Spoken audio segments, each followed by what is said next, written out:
Another round of layoffs hits 2K games. Visual Concepts has been affected again. 2K, 2K Games has laid off an unknown number of developers at Concepts, the studio behind games such as NBA 2K and Lego 2K Drive. Well, the games industry bloodletting today continues. Today Visual Concepts Austin laid off myself and a group of very talented developers, said former art manager Brad Bowling on LinkedIn. I have had a great time over the past couple of years working with some of the finest game devs in the industry. Over the past 23 years of making game art, I have seen some downturns, but nothing like this. This is the latest round of layoffs Visual Concepts conducted in less than a year.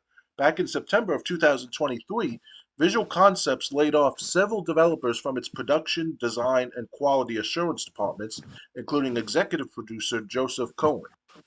2K has also recently laid off at some of its other studios, such as XCOM developer Firaxis last year, 31st Union, which was initially founded in 2019 as 2K Silicon Valley, conducted layoffs just last month, even before shipping in its first game.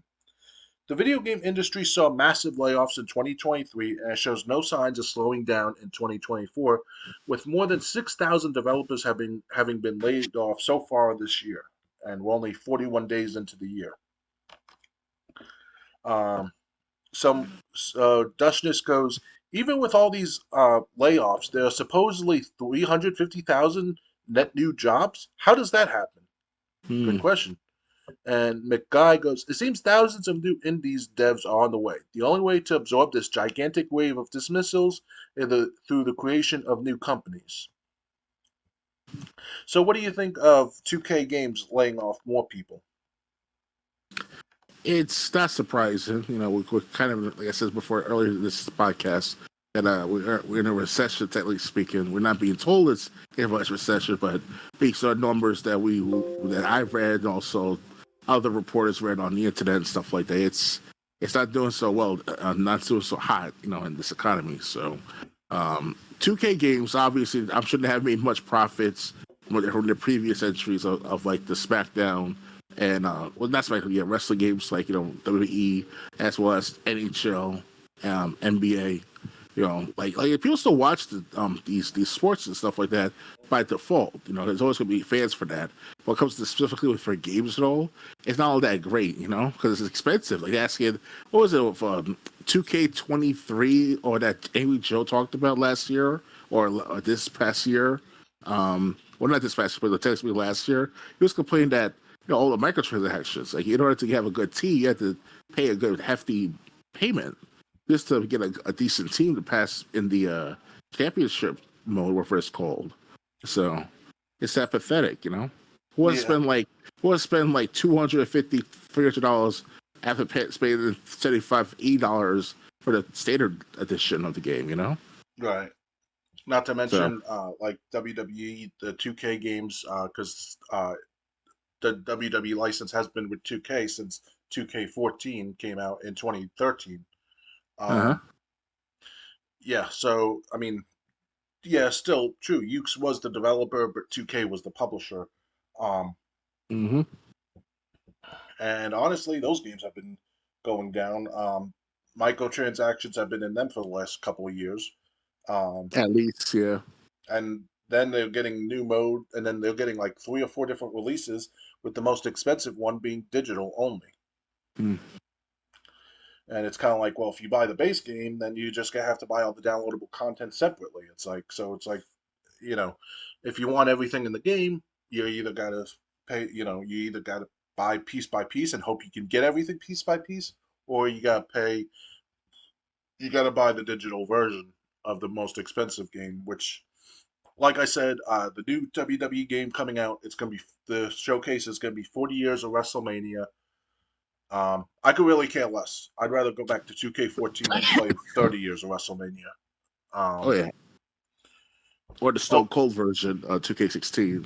no, the reason I'd rather go back to 2K14, personally speaking, is because I have all the DLC on my PS3. Because from when I used to own 2K14, so while like if I get WWE 2K14 for the PlayStation 3, I can load up all my DLC again, and um, like 2K16, I'd be limited to who was in the base game.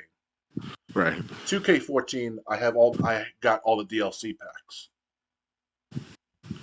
So that's why I would go back to 2K14. And also the 2K14 had, like I said, the showcase was 30 years of WrestleMania. So you were playing. Although I'm pretty sure. Well, I was going to say matches with Kurt Angle probably wouldn't be available, but then again, when you think of Kurt Angle's matches, they weren't really. They really didn't have the same effect they did like in a Stone Cold storyline. Because like in 2K16, Stone Cold Showcase, they completely skipped the invasion storyline when going through Stone Cold's career. Of course, because it was considered to be like ECW, WCW versus WWE at the time. So Well, a no, mixture of because if you brands. think about it, Stone Cold was basically in a rivalry with Kurt Angle the whole time, Yeah, because and Kurt Angle, he used that milk truck and shit like that. Yeah, I remember yeah, yeah. that. Well, Kurt Angle was in TNA when this game came out, so I don't think 2K got um, the rights to use Angle's character since he was in a different company. So they, like I said, once you win the title, like WrestleMania 17, um, and like it came time for the invasion, they just skipped through the whole invasion storyline as summary. I'm like, wait a minute, I don't get to play anything. But then I thought about Mhm. it. With Kurt Angle not in WWE at the time, they really couldn't do much. And that's what I hate about branding of wrestlers after a while because you can't transfer them. I mean, they change companies after a while, yes, but you should have a right to use them as a company for yourself for sake of a brand that you own. Well, they figure you could always just create them if you really wanted them, which Hmm. in reality you could. Um, I'm surprised. Well, I haven't played. The last game I played is 2K18. I was going to say Jake Roberts is in that, and he's in AEW, but in 2017 AEW wasn't around yet. Right, understood. So yeah. So again, it sucks that 2K is going through all this, but so are other game developers, other game publishers. Um, yeah, I'm not buying that. There's 350,000 new jobs, yet all these firings that are happening, and they're not the only ones. We're going to have more reports on more developers or publishers letting people go later in the Oh yeah, podcast. definitely. Um,